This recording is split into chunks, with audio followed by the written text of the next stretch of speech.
Wahyu pasal 6. Anak domba membuka segel pertama sampai segel ke-6. Setelah itu, aku melihat anak domba itu membuka segel pertama dari ke-7 segel itu. Lalu aku mendengar satu dari 4 makhluk di dekat takhta itu berkata, "Mari!" Suaranya seperti bunyi guntur. Aku melihat di depanku ada seekor kuda putih. Penunggangnya memegang sebuah busur dan ia diberi sebuah mahkota. Dia maju untuk mengalahkan musuh dan merebut kemenangan. Ketika anak domba itu membuka segel yang kedua, aku mendengar makhluk yang kedua berkata, "Mari." Kemudian majulah seekor kuda lain berwarna merah seperti nyala api. Penunggang kuda itu diberi kuasa untuk mengambil kedamaian dari bumi, sehingga manusia akan saling membunuh. Kepadanya juga diberikan sebuah pedang yang besar. Ketika anak domba itu membuka segel yang ketiga, aku mendengar makhluk yang ketiga berkata, "Mari." Dan aku melihat seekor kuda hitam di depanku. Penunggangnya memegang sebuah timbangan. Kemudian aku mendengar suara yang keluar dari antara keempat makhluk itu.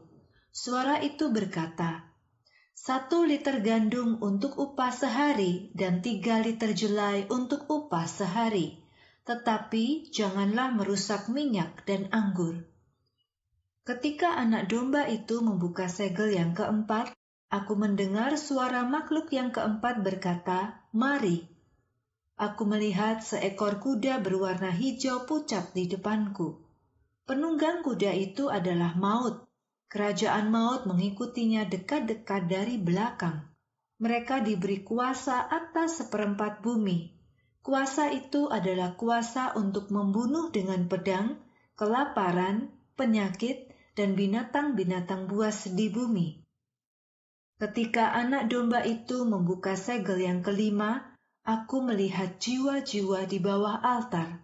Mereka adalah jiwa dari orang-orang yang telah dibunuh karena setia kepada firman Allah dan kepada kebenaran yang telah mereka terima.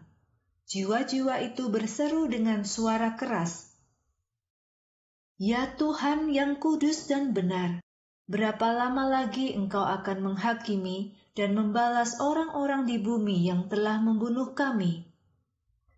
Masing-masing jiwa itu diberi sebuah jubah putih. Mereka disuruh menunggu sebentar sampai jumlah saudara sepelayanan mereka yang juga akan dibunuh menjadi genap.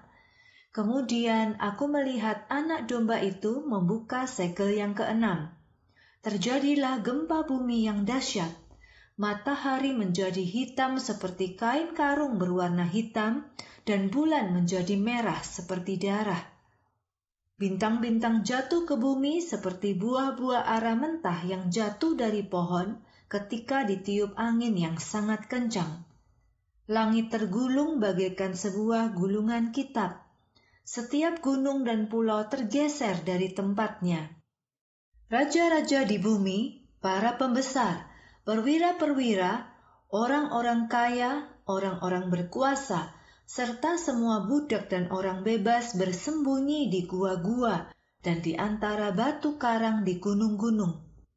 Mereka berkata kepada gunung-gunung dan batu karang, "Runtuhlah menimpa kami, sembunyikan kami dari Dia yang duduk di atas tahta, sembunyikan kami dari murka anak domba, karena hari besar bagi kemarahan mereka telah tiba. Siapakah yang dapat bertahan?"